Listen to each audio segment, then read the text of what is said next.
not a perfect country, but we're a lot closer than a lot of other countries to being perfect. Here's how you persuade. First part of this football field called persuasion is to identify or develop what? Rapport. You got to develop rapport. The next piece is called attack and confess. Attack and confess. It goes back to what I was saying about trying to get down to the truth as to different perspectives were held on both sides in history. And we, and you as reporters, need to do your jobs to get down and research as much as you can to find out what the truth was in those situations. So and that's part of my job. What do you believe the truth was? Like these are softball questions. Yeah. What do you believe the truth is, sir? Yeah. You're the new minister. These are softball questions. What do you think the truth is? To assimilate Indigenous people into the non-Indigenous culture. And was that an attempt to destroy their culture?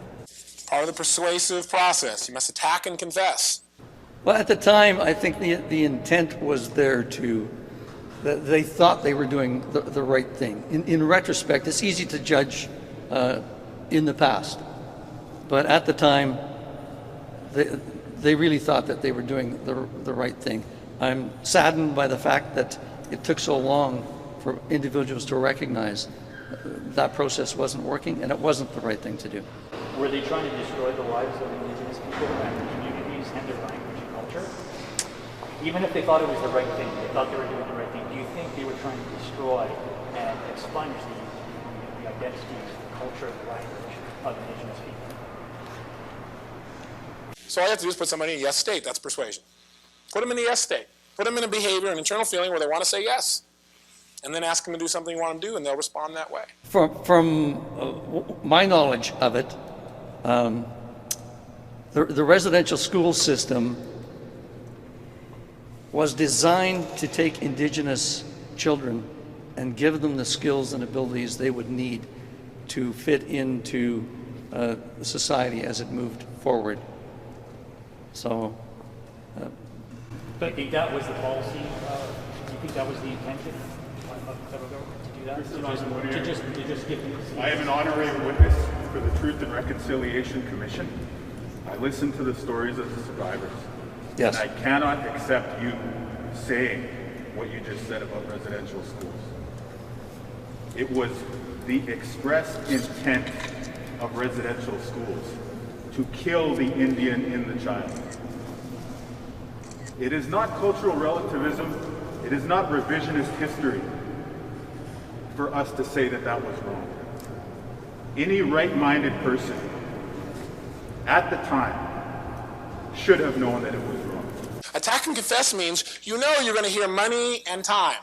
So what you and I got to do is figure out how to make sure they overcome these fears and stuff. Can you help me to do that? So you set the stage by the way that you enter their world, by developing this thing called rapport and finding out their needs. And people love to talk about themselves, and if you really are sincere, which I believe all of you are here are, or you wouldn't be here, if you really care and you're really sincere and you're developing rapport and you're like them and you're finding their needs, then you're going to already set somebody on a yes track, aren't you? Because they're going to want to agree with you because you're like them, they know that you care about them. If you then, as you're doing that, and you begin to fill their needs by asking them things, you are committed to this, right? They say, yes, I am committed. You've got to wait till they say yes. You can't go, you're committed to this, right? And then just go somewhere else. You have to, after you set the stage right from the beginning of getting commitments from people, getting rapport and getting commitments. And then through the continuity of your communication, meaning continuously coming back to the value and adding to that. And through your own enthusiasm and through your own personal congruency and commitment, the rest is just assuming the sale. That's all it takes. I would say to those who are choosing to tear down right now rather than to build up that is the wrong choice. And I would say to them, let us build together. That is the right choice. Throughout our country's history, well before we were acknowledged as a country, we were a home of hope to people from around the world who came from long distances away to pursue a better life for themselves, for their families. And we continue to be that beacon of light for people from around the world. We must be that beacon of light for our Indigenous people in this country as well. For too long that has not been the case. people who came here to this country before it was a country and since didn't come here to destroy anything. They came here to build. Dun, dun, dun, dun.